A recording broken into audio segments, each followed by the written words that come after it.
Ils sont des milliers, des combattants sans nom, entraînés dans un drame, suivant leurs convictions.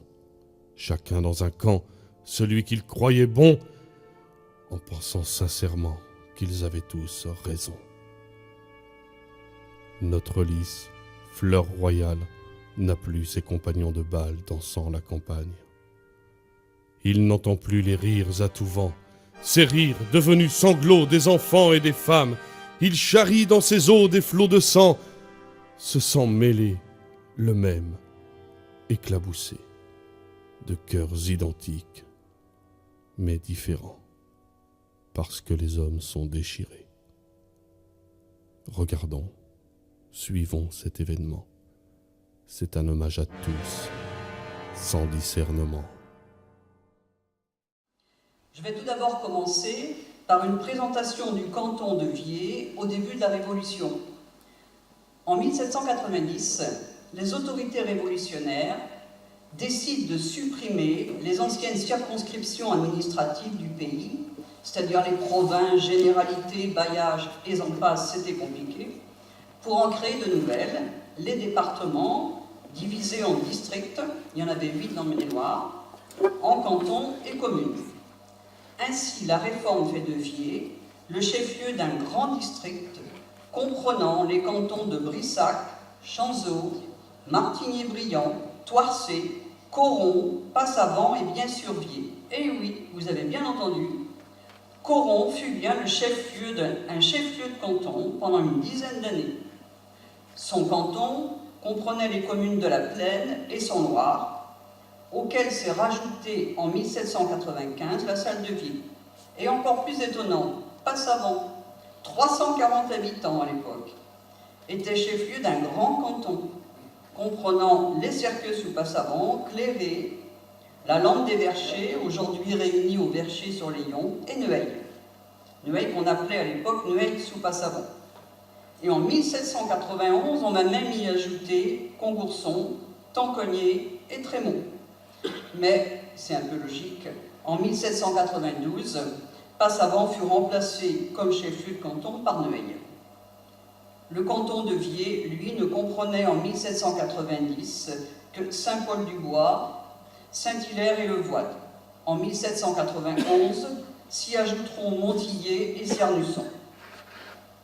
Le district de Viers a regroupé ainsi pendant une dizaine d'années 7 cantons et 45 communes. Une rue de Viers porte d'ailleurs encore le nom de rue du district. Notre canton actuel, que vous avez sous les yeux, date de 1801. Il regroupait en grande partie les cantons de Viers, Neueil et Coron. Et il était intégré à l'arrondissement de Saumur. Les districts avaient disparu. Tout cela ne bougera plus pendant plus de 200 ans, d'où sans doute quelques grincements de dents à l'annonce de la fusion des cantons pour les élections de 2015. En 1793, le canton actuel, composé de 19 communes, ou 17 si on tient compte de la fusion Viers, Saint-Hilaire-du-Bois, Le Voide.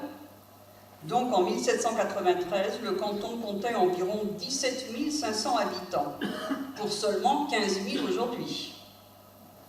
Viers n'était pas du tout à l'époque la commune la plus peuplée du canton. Mais on y trouvait le plus gros bourg. On parlait de la ville de Viers. En effet, sur les 1100 habitants, très peu vivaient à la campagne, ce qui faisait une concentration urbaine de plus de 1000 habitants, alors que les autres bourgs dépassaient rarement 200 à 300, car la plus grosse partie de la population vivait bien sûr dans les fermes et dans les villages dispersés dans la campagne. Les 2 plus grosses communes du canton étaient Coron et Neueil, toutes les deux d'ailleurs chefs-lieux de canton, c'est logique, avec environ à peu près les 2000 habitants. Saint-Hilaire-du-Bois venait ensuite avec 1420 habitants, avec Viers, Montillet, Saint-Paul-du-Bois, La Plaine, La Salle de Viers et Tigné comptaient autour de 1100 habitants. Son Loire et Le Voide autour de 1000, et les autres communes plus petites entre 300 et 600. Voilà, après cette présentation, on va entrer dans le vif du sujet avec les causes des guerres de bandits. En 1789, au début de la Révolution, la population de notre région est plutôt favorable aux premiers changements. Les habitants élisent leurs représentants aux États généraux et rédigent les cahiers de doléances qu'ils doivent emporter au roi. Quand on lit ces cahiers de doléances, c'est facile parce qu'ils sont sur le net maintenant, sur le site des archives départementales. La population semble pleine d'espoir. On voit ainsi les habitants de la Salle de Vier réclamer, comme toutes les communes voisines, la suppression de certains impôts détestés, comme la gabelle, qui taxe le sel, tellement indispensable à la conservation des aliments, la dîme pour le clergé, mais les habitants de la Salle réclament une école pour les filles et surtout une sage-femme. Cependant, l'état d'esprit des gens de notre région va changer avec les premières mesures religieuses. Lorsque l'Assemblée décide de confisquer les biens du clergé pour les vendre comme biens nationaux, une partie des curés s'y oppose. Beaucoup de municipalités du canton, comme celle du Voide, de Saint-Hilaire-du-Bois, choisissent de ne pas se faire représenter à ces ventes, malgré la convocation des autorités. Mais d'autres curés, au contraire, comme ceux d'Aubigné et de Passavant-sur-Layon, en achètent. À Vier, un certain Poupard, épicier, n'a aucun scrupule à se porter acquéreur de ces biens confisqués. Malgré l'opposition d'une partie de la population, il rachète la cure de Notre-Dame et celle de Saint-Hilaire. Mais c'est surtout à partir de novembre 1790 l'obligation pour les prêtres de prêter serment à la Constitution qui va déclencher la colère des habitants. Les prêtres, désormais sans revenus car leurs biens sont confisqués, deviennent des fonctionnaires payés par l'État. Mais pour cela, ils doivent prêter ce fameux serment. Les moines et les religieux sont chassés de leurs monastères et prieurés, vendus eux aussi. Le pape, en désaccord avec ces mesures, c'est-à-dire la confiscation des biens du clergé et surtout la suppression des vœux de religion, demande au clergé de refuser. Chaque curé devait, le dimanche après la messe, en présence des autorités municipales et des fidèles, prêter le serment suivant. Je jure de veiller avec soin sur les fidèles de la paroisse qui m'est confiée, d'être fidèle à la nation, à la loi, au roi, et de maintenir de tout mon pouvoir la Constitution votée par l'Assemblée nationale et acceptée par le roi. Que vont faire les curés? On peut imaginer le cas de conscience qui se pose à eux. Soit ils acceptent ce serment pour rester curés de leur paroisse, mais alors ils sont désavoués par le pape, leurs sacrements ne sont plus valides. Soit ils refusent ce serment par fidélité au pape, mais alors ils doivent quitter leur cure. Voici, d'après le dictionnaire historique de Célestin Port, publié de 1874 à 1878, Célestin Port était archiviste du Maine-et-Loire, et dans son dictionnaire, il décrit commune par commune l'attitude du clergé. Ce dictionnaire est aussi en ligne sur le site des archives départementales. Dans le canton, seuls 8 curés accepteront de prêter serment, soit environ le quart du clergé. C'est beaucoup moins que la moyenne nationale qui est d'environ la moitié. On trouve ces curés que la population surnommera les intrus, essentiellement dans l'est du canton, vers Douai-la-Fontaine. Vous avez là la carte géographique, et l'est du canton, vers Douai-la-Fontaine, c'est ce qu'on appelle le Saumurois, pays de plaine. Alors dans cette région, ce sont les curés de Neueil qui prêtent serment, de Passavant-sur-Layon, de Trémont, d'Esserqueux sous Passavant. Le curé, d'ailleurs, c'est étonnant, mais il deviendra maire de la commune. Mais c'est celui d'Aubigné, Balthazar Ménard, qui est resté le plus célèbre. En 1789, il est élu député du clergé aux États généraux. Puis, favorable à la Révolution, il devient député de l'Assemblée nationale. Bien sûr, il prête serment. Et de retour à Aubigné, il achète même le château, une ruine à l'heure, qui appartenait au chapitre de la cathédrale Saint-Maurice. Dans les Mauges, pays de bocage, les prêtres jureurs sont rares. On trouve quand même les curés de Notre-Dame, à Viers, et de Saint-Hilaire-le-Château. Mais ce dernier se rétractera ensuite. Petite parenthèse, à Viers, il y avait à l'époque 3 curés. Il y avait le curé de Notre-Dame, le curé de Saint-Nicolas, c'est l'église actuelle, et puis il y avait le curé du château, qu'on disait Saint-Hilaire-le-Château. Avant, il y en avait aussi un 4e à Saint-Jean, mais à la Révolution, il n'y était plus. Le curé de Saint-Paul-du-Bois prête aussi serment. Mais, dit Célestin Port, son église restera vide pendant toute la Révolution, car la population lui était hostile. La population de Saint-Hilaire-du-Bois était plus du côté des Vendéens. À côté de cette minorité de curés dits jureurs, 11 curés et pratiquement tous les vicaires du canton, 12, sont réfractaires. Ils ont refusé ce serment. Beaucoup seront arrêtés et déportés en Espagne en 1792. Ils ne reviendront dans leur paroisse qu'une dizaine d'années plus tard, sous Napoléon. C'est le cas des curés de Coron, Sonloire, Le Voide, Saint-Hilaire, Saint-Nicolas-de-Viers, Montillier, où un vitrail de l'église évoque ce retour. Vous l'avez là, sous les yeux. Certains, des vicaires surtout, sans doute moins recherchés que les curés, vont réussir à se cacher pendant toute la Révolution. Ainsi, le vicaire de la Plaine, qui reste dans sa paroisse, caché par les habitants. On retrouve celui de la fosse de Tigné à la salle de Viers, où il exerce son ministère en cachette. Certains réfractaires aussi seront tués par les républicains, comme les curés de la fosse de Tigné, de Tancogné, ou le vicaire de la salle de Viers, mort outre-Loire avec l'armée vendéenne. Un an après ces déportations, en janvier 1793, alors que la population est déjà exaspérée par la persécution des prêtres réfractaires, on apprend que le roi Louis XVI, sacré pour les catholiques, car il est le représentant de Dieu sur terre, a été guillotiné par les révolutionnaires. Et puis, en février 1793, arrive la nouvelle qui va être l'étincelle qui va mettre le feu aux poudres. Le gouvernement révolutionnaire de Robespierre, pour repousser les ennemis qui envahissent le pays, décide la levée de 300 000 hommes pour la guerre.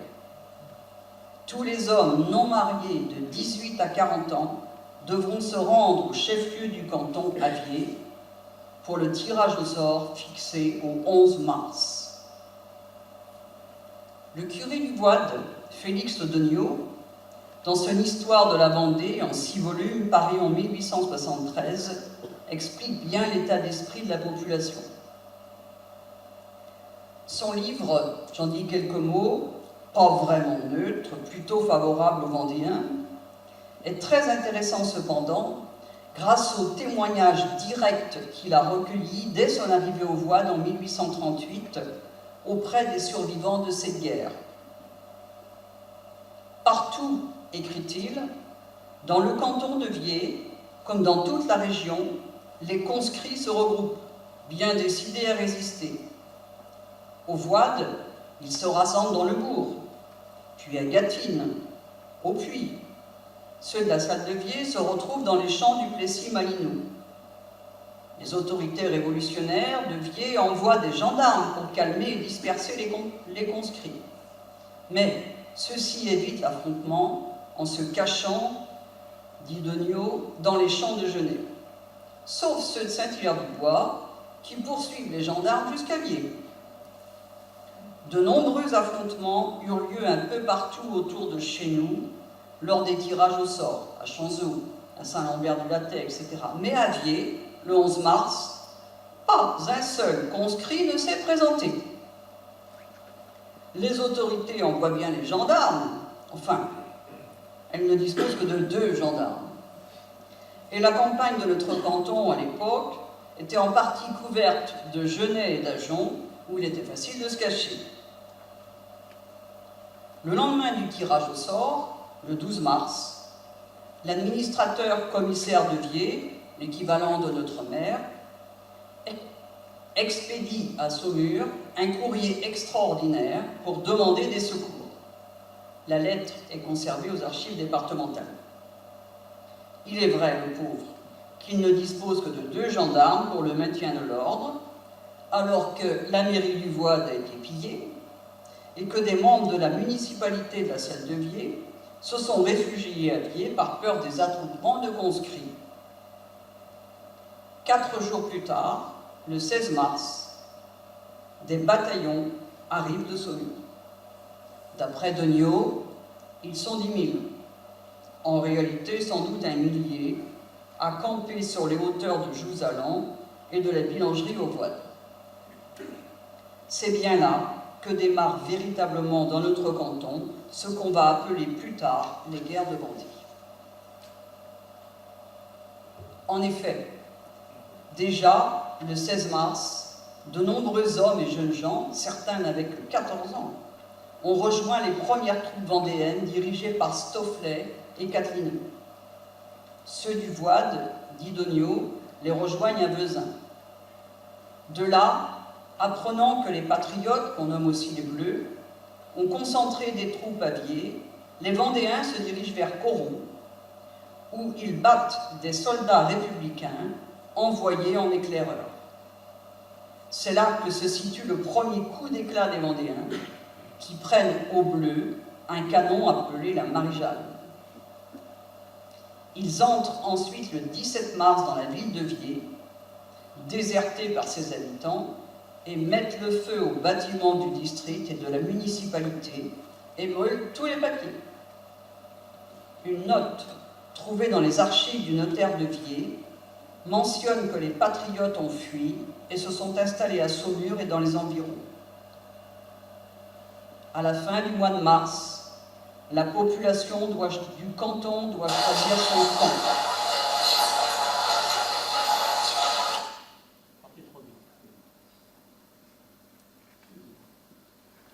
La population doit choisir son camp et se déclarer soit du P.O., le Saumurois, soit du P.B.A., les Mauges.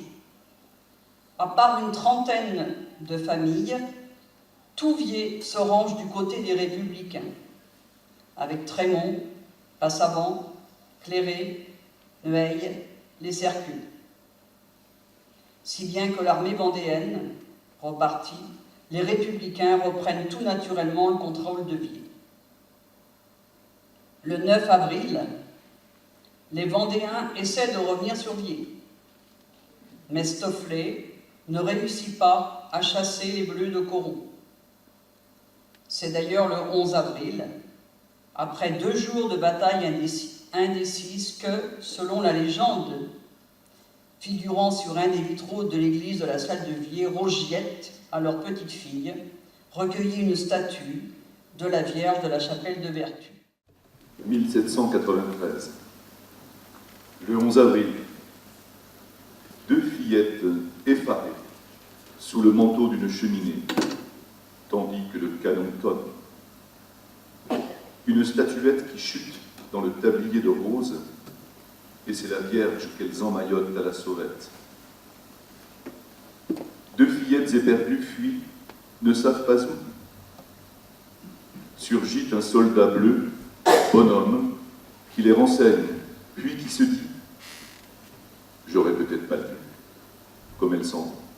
Clopin, clopant, sabot de bois, 2 gamines.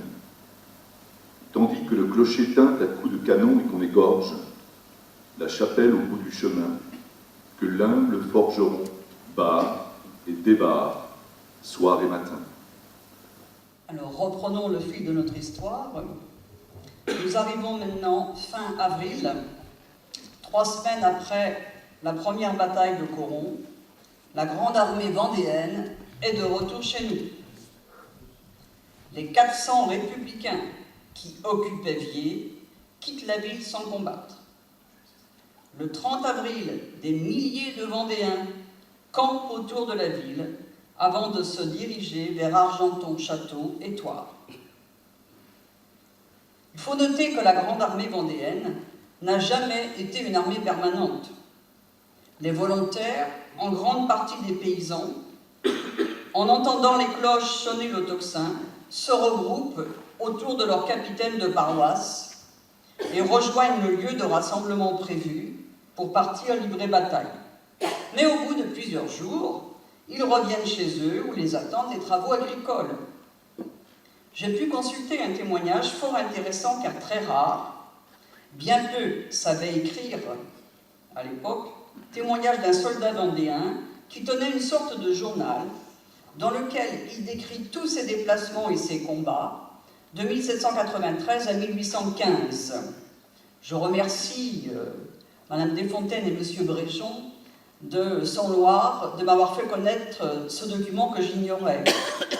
Le manuscrit a été donné au comte de Chambord par son fils, mais auparavant, le curé de Féol en Vendée, où habitait alors Pierre Deveau, l'a retranscrit. C'est intéressant pour nous, car ce soldat, Pierre Deveau, habitait lors des guerres de Vendée, à la lisière de notre canton, au Cercueil de Molébrier. Et il a participé à toutes les batailles, sauf celle d'Outre-Loire, car il était tombé malade. Ainsi, en 1793, il partira et il reviendra chez lui 18 fois pour répondre à l'appel des chefs vendéens, le plus souvent Stofflet. Le soldat Pierre Deveau est à Viers le 3 juin, car la grande armée vendéenne décide de s'y rassembler, cette fois-ci pour marcher sur Saumur. Stofflet, arrivé en éclaireur, s'empare de la ville qu'il trouve déserte. Mais le lendemain, les hussards républicains qui bivouaquaient à Montillier le surprennent et il s'enfuit. Stofflet, honteux, revient le lendemain avec cette fois beaucoup de paysans des alentours. Il reprend Viers, d'où la grande armée vendéenne, regroupée, part le 7 juin d'Idonio sous la pluie vers Douai. Saumur sera prise le 12 juin. Et c'est surtout la bataille du 18 juin 1793 que les Vendéens appelèrent le grand choc de Viers qui a marqué les esprits. Cela avait pourtant bien mal commencé pour la grande armée vendéenne, battue le 15 juillet à Joinette, sur la commune de Martigny. Les républicains reprennent alors Viers et y installent environ 15 000 hommes sur les hauteurs. Ils sont sûrs de leur victoire et attendent de pied ferme les Vendéens. Il est vrai que la plupart des paysans avaient regagné leurs terres et les chefs leurs châteaux. Ainsi, le soldat Louis Deveau, qui vient de perdre dans cette désastreuse bataille son capitaine de paroisse, est retourné au Cercueil.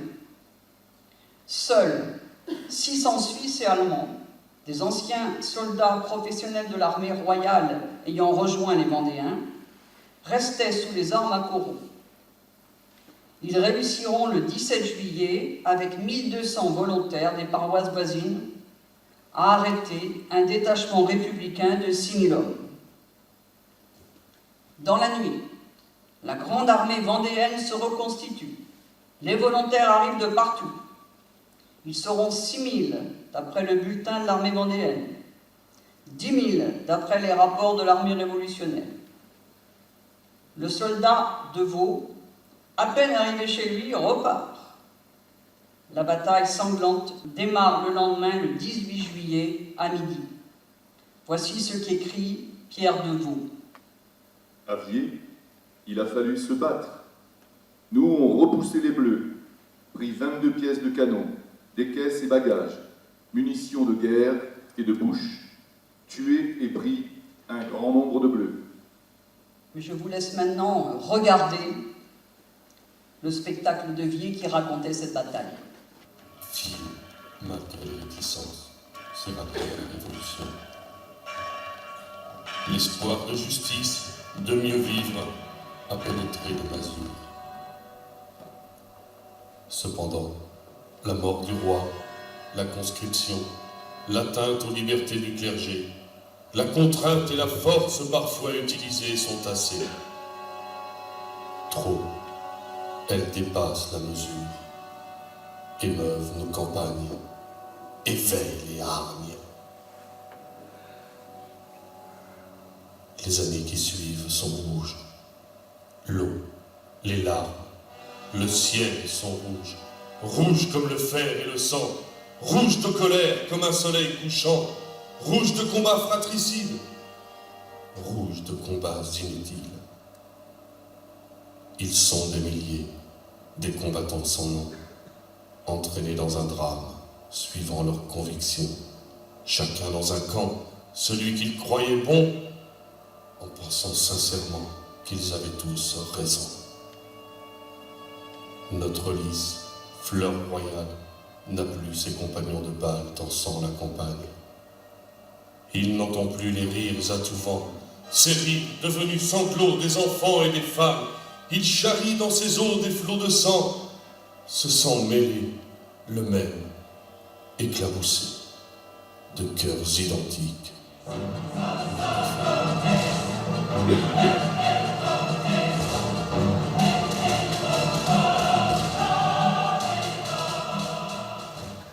Henri de la Roche-Jacquelin et Stofflet sont absents. Les Vendéens demandent à Piron de prendre le commandement. Les Républicains sont dirigés par la Barolière, Menou, le général Santerre et le commandant Hugo. L'armée vendéenne est constituée de paysans de toute la région. La mère Brard, la femme de Louis Brard, des Touches de Saint-Hilaire-du-Bois, avec un groupe de femmes, veut écarter et séparer les combattants.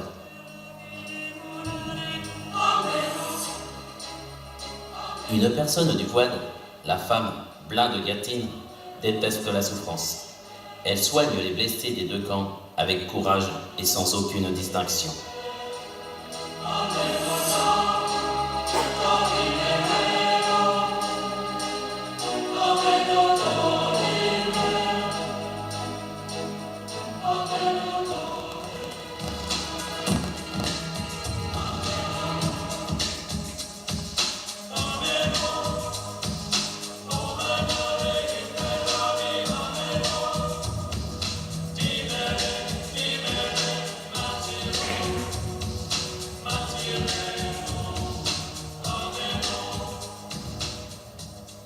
Le commandant Hugo est blessé. Santerre tente alors de se jouer des Vendéens. De la Bélangerie et de Presséron, juste derrière vous, on ramassa 6 charrettes de cadavres. Villers fut presque entièrement détruite et incendiée, et 450 à 500 habitants périrent cette année-là. On vient de parler du capitaine Hugo, évidemment. On ne peut pas oublier ce personnage, et surtout celui qui sera son fils, Victor, dont on dit, et il faut le répéter, qu'il a la particularité d'avoir connu tous les régimes politiques du XIXe siècle, de 1802 à 1885, du consulat à la Troisième République, qu'il a payé énormément de sa personne contre l'Empire, le second, et évidemment, il s'est donné totalement à l'écriture, en particulier cette extraordinaire œuvre qui s'appelle « La légende des siècles ».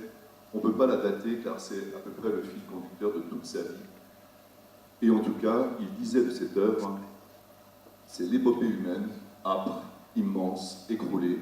Et dans cette œuvre, il y a un poème dédié à son père, dont il a donné comme titre « Après la bataille ».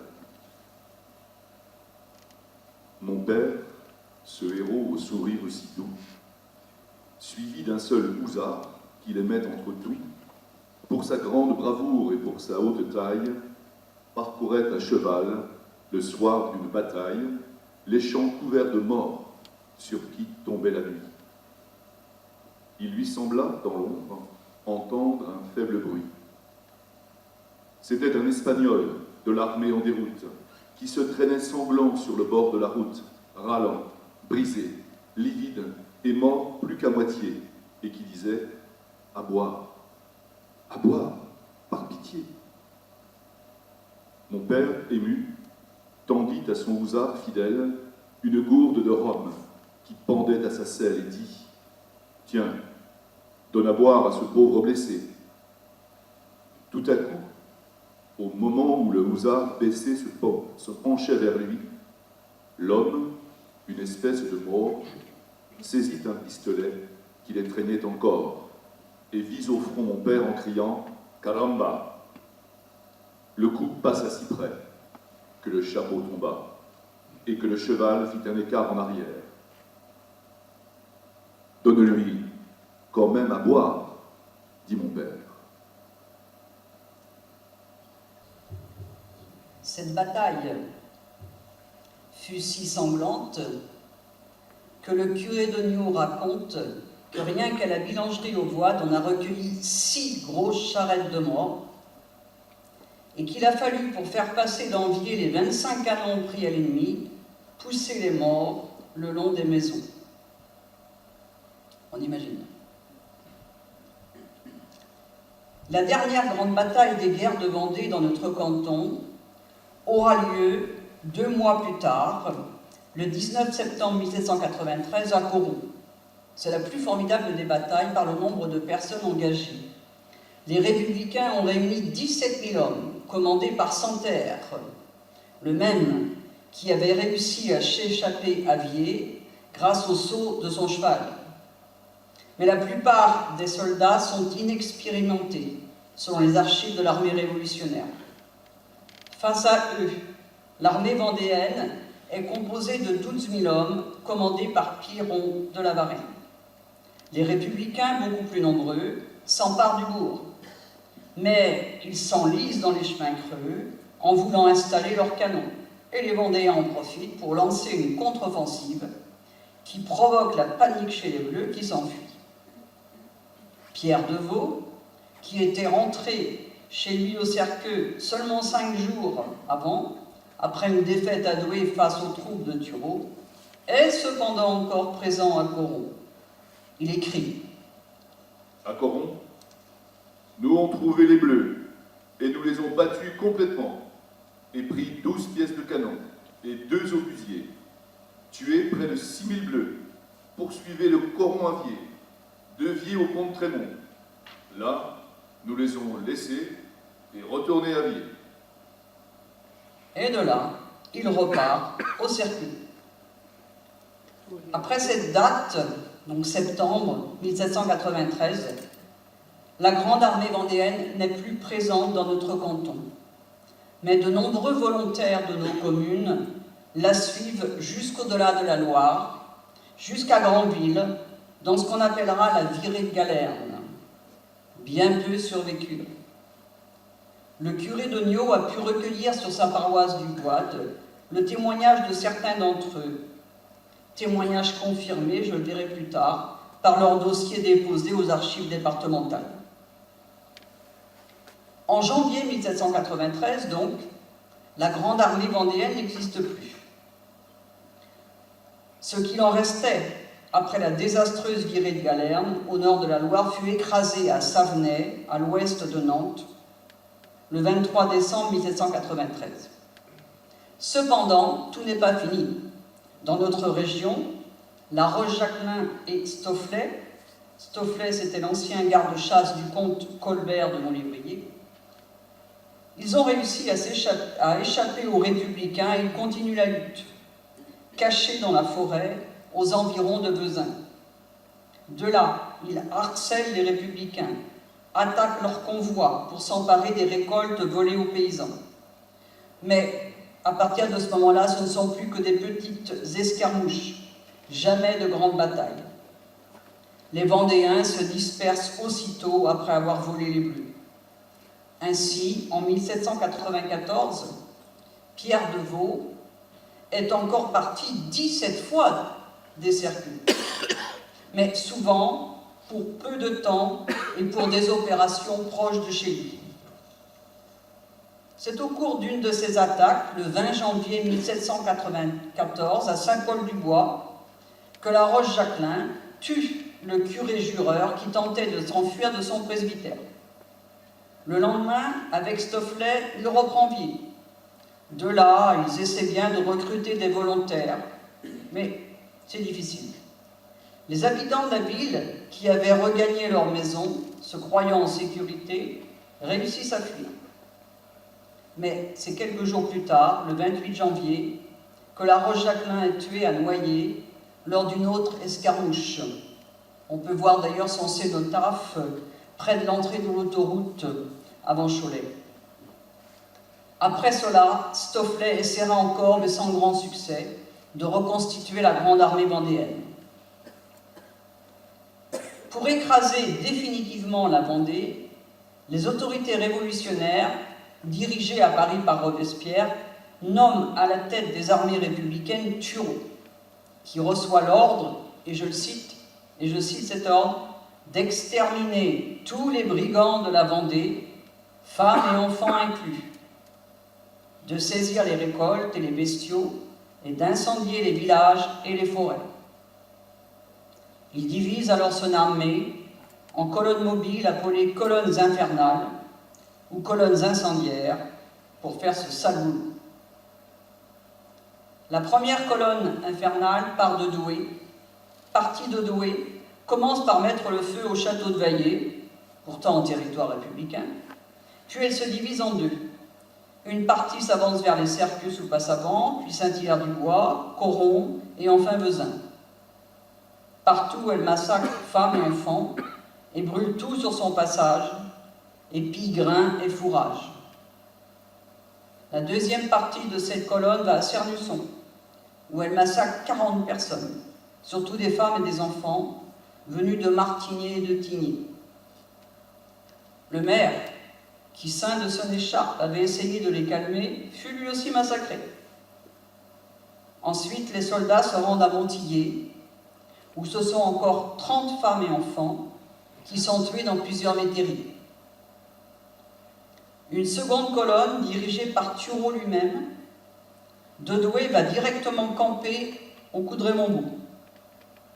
De là, elle se dirige vers le Voide, brûlant toutes les fermes sur son passage. L'église et les maisons du bourg sont incendiées le 22 janvier. Heureusement, nous sommes en hiver. Le feu prend mal et les incendies se propagent lentement. Les massacres continuent. 12 personnes sont tuées au Vieux-Pré. Les républicains se dirigent ensuite vers la salle de Vier, Cossé, la Tour-Landry, où ils continuent leur œuvre de destruction. Ainsi, 36 femmes et enfants sont encore massacrés au Corail. Il est vrai que les Bleus venaient d'y subir l'attaque d'une petite troupe de Vendéens venus de Chemillé. En faisant le total des tués du Voide, nommé par le curé d'Ognaud, on arrive à plus de 80 personnes. Il faut bien sûr ajouter à tout cela, comme dans toutes les guerres, les femmes violées, femmes qui en plus recevront en cadeau les maladies vénériennes de ces soldats. Le plus terrible des massacres de ces colonnes infernales s'est déroulé à la limite de notre canton, le 25 mars 1794. 2 colonnes infernales, guidées par le traître Porcher, profitent de la retraite de Stofflet pour pénétrer dans la forêt à partir de Vezin. En effet, dans cette grande forêt, à la limite des paroisses d'Izernay, de Chanteloup et de tout le monde, Stofflet, devenu chef de l'armée après la mort de la Roche-Jacquelin, avait établi son quartier général avec en plus un hôpital et une sorte de refuge pour la population des bourgs et des villages voisins. Après un premier massacre près de Péronne, 1200 personnes sont massacrées, dont des bébés de quelques mois, là où aujourd'hui se trouve la chapelle des martyrs, que vous avez ici, érigée en 1863 par le comte Colbert de Molébrier.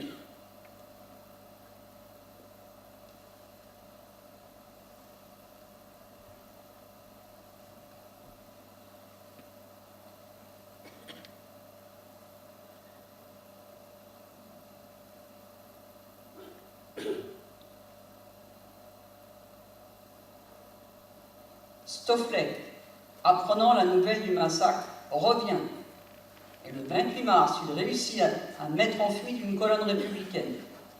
Il se venge en tuant 500 bleus aux Ouleries, près de Son-Loir. Je vous recommande d'ailleurs sur YouTube le diaporama d'un habitant de Chanteloup, Jean-Jacques Domin, illustrant une très belle chanson de Jean Pax Meffray sur ce massacre de la Chapelle des Martyrs. Jean-Jacques Domin est présent d'ailleurs ici, il est venu ce soir à la réunion, et donc ceux qui veulent avoir l'adresse, vous pourrez éventuellement le contacter. C'est un magnifique diaporama. Mais il n'y a pas que les colonnes infernales qui commettent ces atrocités. Partout, la terreur règne. À Nantes, ce sont plus de 10 000 prêtres, soldats vendéens, femmes et enfants qui sont noyés dans la Loire ou fusillés. La guillotine n'est plus assez rapide.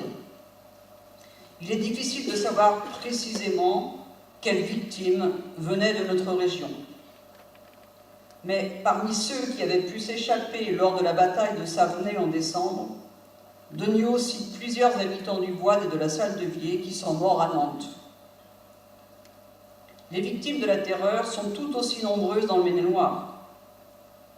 Sur 11 à 15 000 prisonniers, plus de 10 000 furent exécutés ou sont morts en prison. On retrouve des gens du canton, dont beaucoup de femmes, dans les prisons de Douai-la-Fontaine, de Montreuil-Bellay, de Saumur et bien sûr d'Angers. À Avrier, de février à avril 1794, les autorités révolutionnaires exécutent au moins 1 millier de prisonniers. Des curés, des religieuses, des hommes, des femmes. Parmi ceux qui sont fusillés au parc de la Haye aux Bons-Hommes, appelé aujourd'hui Champ des Martyrs, 99 seront béatifiés par le pape Jean-Paul II en 1984. L'Église a considéré que ces personnes étaient mortes pour défendre leur foi. Parmi ces martyrs, 2 sont originaires du canton de Vier. Marie Leroy de Montillet, elle avait 23 ans, et Perrine Potier, épouse Turpot de Cléré, âgée de 44 ans. En avril, une dernière colonne infernale traverse le canton et ravage le Voide, Gonord, Joué, Montillet, Cernusson et Tigné. 15 femmes et enfants sont égorgés dans les bois de la Trapinière à Cossé. C'est elle qui est responsable du massacre de Moulins-la-Reine, le 4 avril 1794, évoqué par le film. Donc, ce poème s'intitule naturellement « Un matin de Germinal », puisque c'est le nom républicain que l'on donne à ces mois de la Révolution. Jusqu'au moulin là-bas, figé dans le brouillard, la rivière charrie ses rouleaux de printemps. Mais les frênes penchés sur ce cours éclatant bruissent, ce matin lourd d'une sourde complainte, emplissant tout le Val de frémissantes craintes jusqu'au moulin là-bas, figé dans le brouillard. La roue a lancé là son tourniquet gracile, grinçante manivelle et ferraille crissante déchirent le silence où la rivière chante dans ce matin brumeux inondant le plateau. Au moulin délaissé au pied de son coteau, la roue a cessé là son tourniquet fébrile. Des hurlements soudains étreignent la vallée, sans leur père ou l'époux qu'on traite de brigands, des femmes, des enfants, hirsutes, bousculés, encerclés, offensés par des bleus conquérants, surgissent effarés au milieu du sentier où le sabre et le feu vont les exécuter. Devant les corps meurtris qui lentement s'abattent, un bleu a demandé le salut des enfants. Sous les ordres confus, 2 petits, en tremblant, les mains jointes, priant, rejoignent les tambours, laissant leur mère nue et privée de secours au grand soleil d'avril, lumineux écarlate. La guerre a déployé sa colonne infernale, la terreur a jeté ses hommes et ses armes contre ces cœurs blessés, ces innocentes larmes. Le lys a rougi là du sang de ses enfants, de leurs mères en pleurs devant les bleus hurlants, un beau matin d'avril, au temps de Germinal.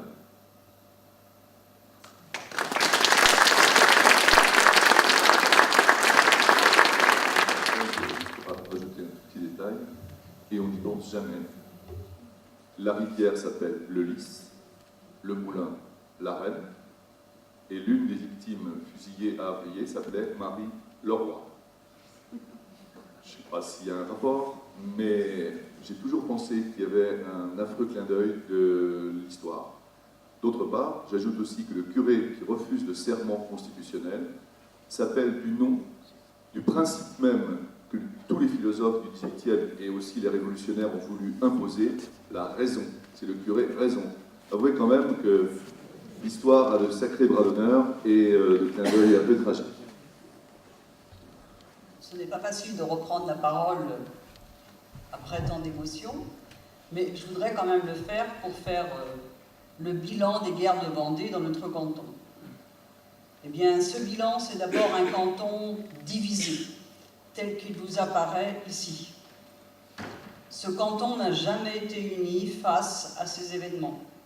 Ainsi, lorsque à Neueil, le 27 avril 1794, Stofflet, à la tête d'environ 800 Vendéens, lance une attaque sur ce bourg, réputé républicain, pour récupérer des vivres, tous patriotes, dont le maire Pilet décide de résister.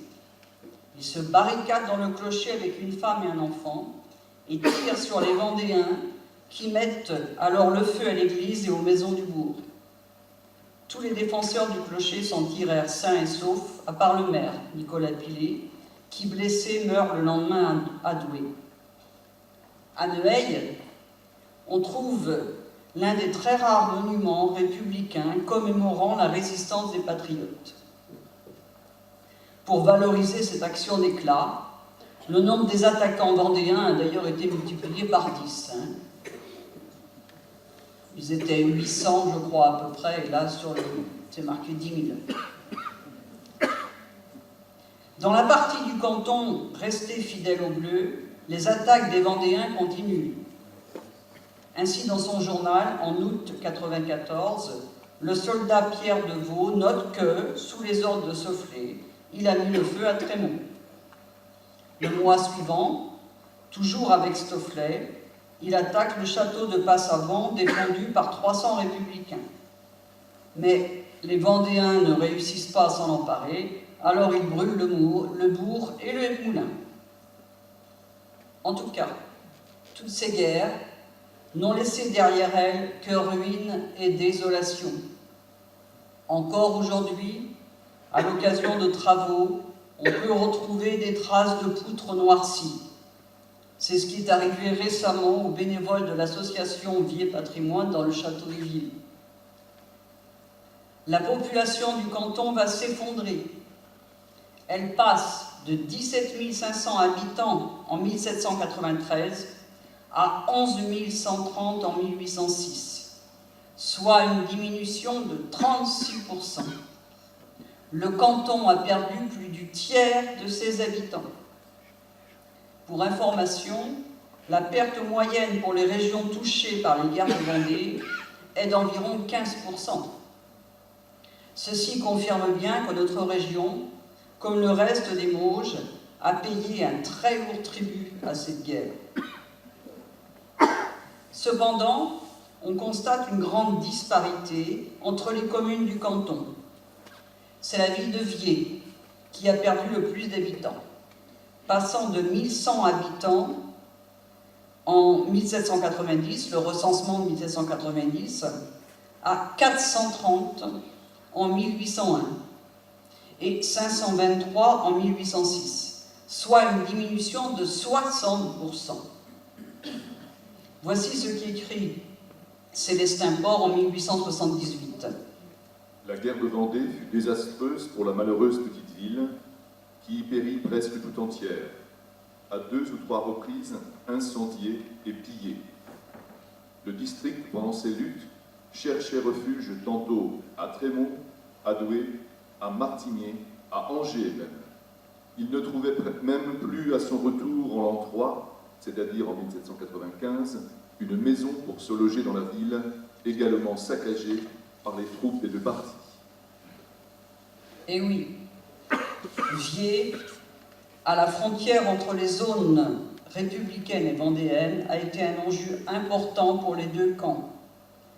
Et la ville, ça n'a pas été un cadeau, a été 2 fois le lieu de rassemblement de la grande armée vendéenne. Les autres communes ayant perdu beaucoup d'habitants sont Saint-Paul-du-Bois, qui en perd aussi 60% entre les 2 recensements, Montillet, La Salle de Vier, Coron, 40%, Le Voide, 30%, alors que Saint-Hilaire-du-Bois, Neuilly, Tigné en perdent 20%. Mais qu'ils soient patriotes ou vendéens, pour ceux qui sont sortis vivants des guerres de Vendée, c'est souvent la misère. On peut s'en faire une petite idée en consultant les dossiers de demande de pension des anciens soldats vendéens conservés aux archives départementales. Ces dossiers ont été constitués en 1825, suite à la décision du roi de France Charles X d'octroyer des pensions aux vétérans des guerres de Vendée. Pour cela, chaque soldat survivant ou sa veuve devait constituer un dossier motivant sa demande de pension. Dans ces dossiers, on trouve son acte de naissance, un certificat d'un médecin agréé décrivant les traces des anciennes blessures et leurs séquelles, un certificat du maire décrivant l'état d'indigence du vieux soldat pour motiver la demande, un certificat du juge de paix de Vier qui réunit en plus du demandeur 3 témoins, anciens compagnons d'armes, pour prouver ses faits d'armes et ses blessures. Une attestation des chefs de l'armée royale concernant les états de service du soldat, signée par plusieurs survivants. Tous ces documents ont été numérisés par les archives départementales et sont en ligne sur Internet. Je vous incite à aller y voir, c'est vraiment passionnant, vous y retrouverez les soldats de vos communes, des ancêtres peut-être. On peut ainsi se faire une idée de l'engagement des différentes communes du canton d'après le nombre de demandes de pension. Cependant, attention, il manque tous les morts, trop jeunes pour avoir laissé une veuve. Ainsi, pour la Salle de Vier, Célestin Port parle de 130 hommes et jeunes gens qui s'engagent dans l'armée vendéenne, alors qu'on ne retrouve que 17 demandes de pension. On peut cependant en tirer quelques conclusions. On constate que dans les communes de l'Est du canton, toujours proches de Douai, celles dont les curés ont accepté de prêter serment, il y a peu de demandes de pension. Ainsi, Neuilly, une commune de 2000 habitants à l'époque, on n'a qu'une demande de pension. Au contraire, plus on se rapproche de Cholet, plus le nombre de demandes augmente. Le record revient à Coron avec 44 demandes. Il est vrai que Célestin Port, dans son article sur Coron, pendant la Révolution, parle de procession fanatisée dès le début du soulèvement. Mais, curieusement, l'abbé Moreau de Saint-Paul, lui, dit que le bourg est resté en majorité patriote. Pas facile de savoir vraiment la vérité. Pour terminer la soirée, voici quelques extraits des certificats du maire du Voide pour appuyer les demandes de pension des anciens soldats vendéens de sa commune. Ils sont âgés d'une 50aine d'années, en 1825. Ces lettres manuscrites, raturées, ne sont pas toujours faciles à déchiffrer, mais souvent très émouvantes, car elles nous en apprennent beaucoup sur les conditions de vie de nos ancêtres dans le canton. À 50 ans, certains, souffrant de vieilles blessures, ont bien du mal à faire vivre leurs nombreuses familles. C'est le cas de Pierre-Jacques David, capitaine de paroisse du Voide, 51 ans, Charny.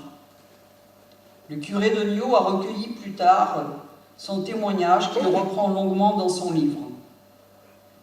Ses états de service attestent qu'il a été blessé au rein à Châtillon, puis à Cholet en octobre 1793. Il a reçu une balle à la joue droite et à Laval, lors de la virée de Galerne, une balle à la main gauche et à l'épaule gauche. Voici ce qu'écrit le maire pour justifier sa demande de pension. Gêné dans ses mouvements par les différentes blessures, il éprouve fréquemment des douleurs aiguës qui ne lui permettent pas de se livrer à son travail. Père de 4 enfants, en ayant élevé 11, se trouve dans une situation indigente. Jean Grangerot, 50 ans, cultivateur, est dans la même situation. Il est nommé très jeune capitaine de la paroisse de Montillier, où il est né.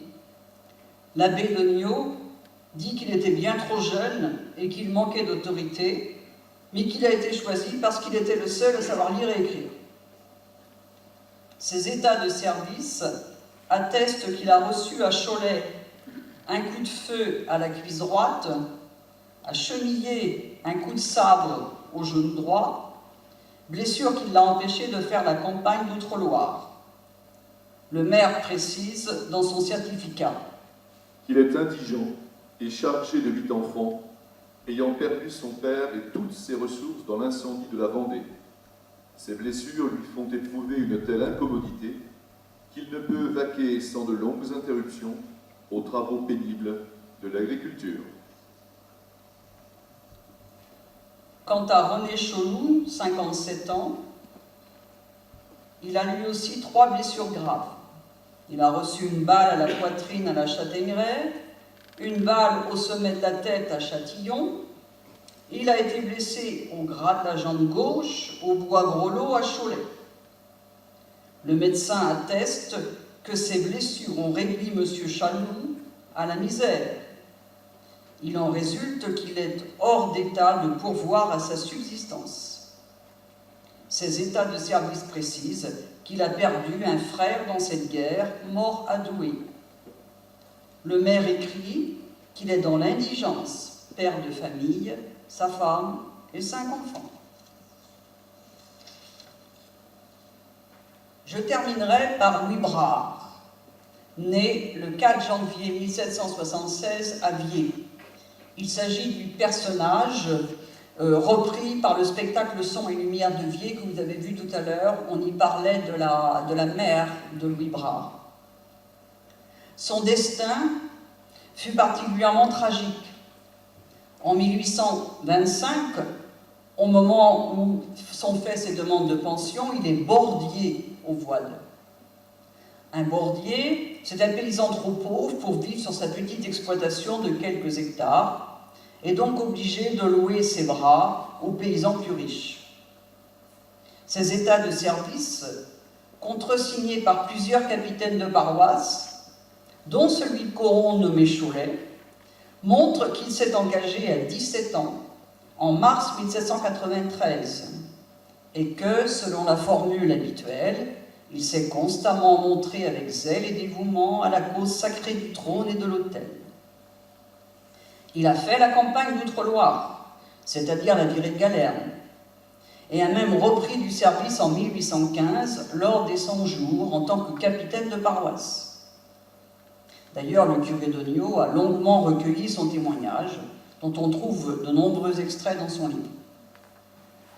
Cependant, lorsque Louis Brard raconte ses exploits à la guerre, lorsqu'il raconte ça à l'abbé de Niaux, il approche les 60 ans, et le curé de Niaux le dit lui-même, il embellit ses souvenirs de jeunesse. Ce qui n'est pas le cas de cette lettre officielle, écrite par le maire, pour obtenir davantage d'aide de l'État. Brave Louis, bordier, demeurant au Voide, au moment de la Révolution qui eut lieu au pays sa mère, veuve alors jouissait d'une des meilleures boutiques qui fut dans le pays.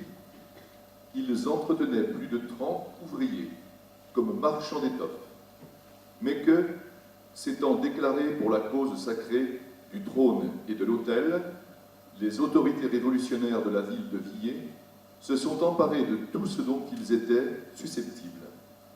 Tout a été vendu, et ils se sont vus en un instant réduits à la mendicité. Il s'est montré avec zèle et ardeur dans les armées royales de la Vendée. Il s'est passé peu de combats dans le pays qu'Outre-Loire, où il n'est pas pris part.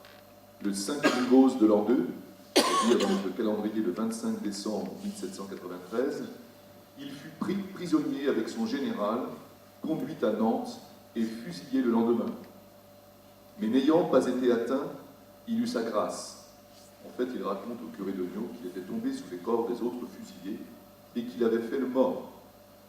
Pour preuve de son dévouement à notre bon roi, il a obtenu une rente annuelle de 50 francs pour sa bravoure et son intrépidité. Mais aujourd'hui, ce secours lui devient insuffisant, vu sa nombreuse famille, composée de 6 enfants vivants, lui en ayant eu 11. Les fatigues de la guerre, plutôt que l'âge, il a à peine 50 ans, lui ayant altéré sa santé au point de ne pouvoir travailler aujourd'hui à cause des douleurs qu'il ressent continuellement. S'il vous plaît, monsieur, le ranger dans la classe des nécessiteux en lui octroyant une augmentation de secours qui allégera son sort et soulagera sa famille. Veuillez agréer les sentiments respectueux de celui qui a l'honneur d'être, monsieur, votre très humble serviteur. Et Louis Brard a apposé sa signature à côté de celle du maire, une belle signature qui montre qu'il savait écrire. Rare pour un bordier à l'époque, bien sûr. Voilà. Ce Louis Brard est quand même très émouvant et très touchant. Quand on voit la jeunesse qu'il a eue, il était né, il est enregistré à la paroisse Saint-Jean de Villers. À l'époque, la paroisse existait. Il a terminé ses jours au boîtes, sans doute très pauvrement. J'aurais pu multiplier les exemples, mais chacun peut aller sur le net et regarder ces dossiers des Vendéens. C'est absolument passionnant. Si vous arrivez à grossir suffisamment ou si vous avez une bonne loupe, parce que ce sont des lettres manuscrites et pas forcément évidentes à lire. Je vous encourage, si vous êtes intéressé par les guerres de Vendée, à aller à Chemillé, dans l'église Saint-Pierre. L'association Patrimoine de Chemillé a réalisé une très belle exposition sur les guerres de Vendée dans la région de Chemillé, vraiment passionnante.